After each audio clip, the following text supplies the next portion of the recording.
I'm asking you to embark with me on a voyage of invention and discovery, to be as bold and as courageous as the Wright brothers, to reach out in education, in health, in immigration, in national security, in job creation, in every aspect of American life, to rebuild this extraordinary country. I can't guarantee you success. As Churchill said at the darkest moment in British history, I can promise you blood, sweat, toil, and tears. I can promise you I will do everything I can to rebuild this country for my grandchildren. I also want to say to you, I will not ask a single one of you to be for me. Because if you're for me, you're going to vote, go home, and say, I sure hope Newt fixes it. It is impossible, even for the president, to undertake a rebuilding on this scale. What I will do is ask you to be with me so that side by side for 8 years, we remind the Congress of why we hired them. We remind the governor and the legislature. We remind the school board and the city council and the county commission. Also, because I want you to remind me, I want to set up a social network that allows you to say, that ain't quite working, or here's a better idea, or the world has changed, you better switch gears. And finally, because if we implement the 10th Amendment and we reduce the size of government of Washington, we have to grow citizenship back home. And I want to be able to turn to you and say, if you're with me, I need you to help do this. This is the most important election, I believe, in our lifetime.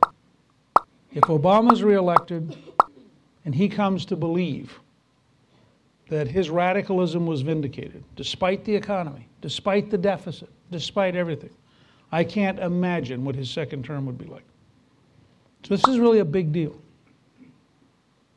I want to say one last thing. If I am your nominee, with your help, I will challenge the president to 7 3-hour Lincoln-Douglas-style debates with a timekeeper and no moderator.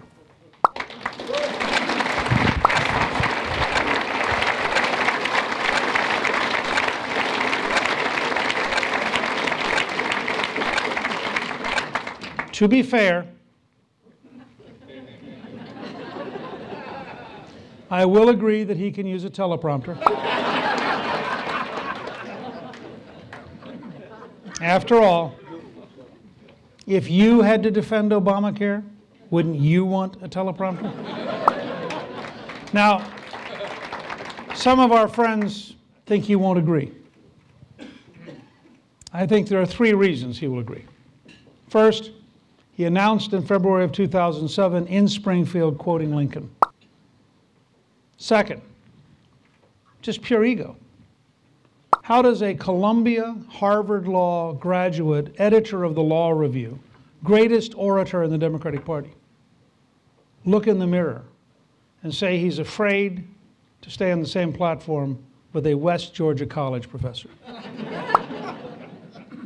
But third, as many of you know, I've studied history, and unlike the president, I've studied American history.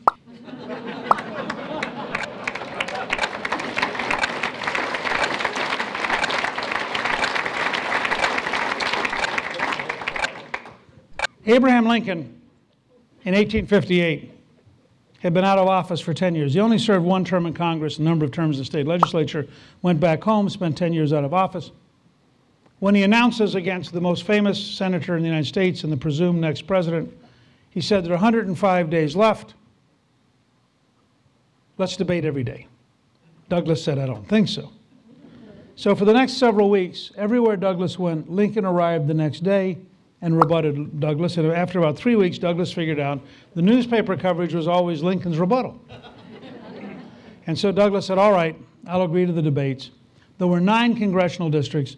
Lincoln had already been in 2 of them chasing him. So he said, we'll do 7. That's how it started. Now, what's the modern parallel? If you help me become the nominee, in my acceptance speech in Tampa, if the president has not yet agreed, I will announce that as of that evening, the White House will be my scheduler, and wherever the president goes, I will show up 4 hours later and respond to his speech.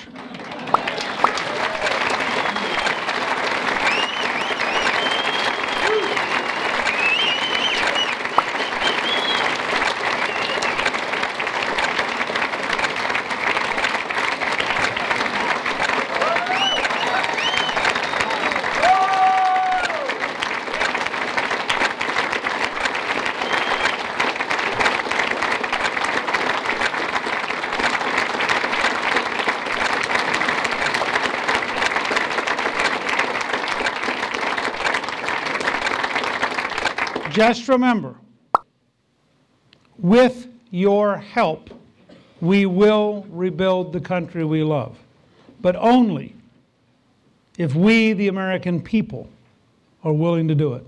Thank you, good luck, and God bless you.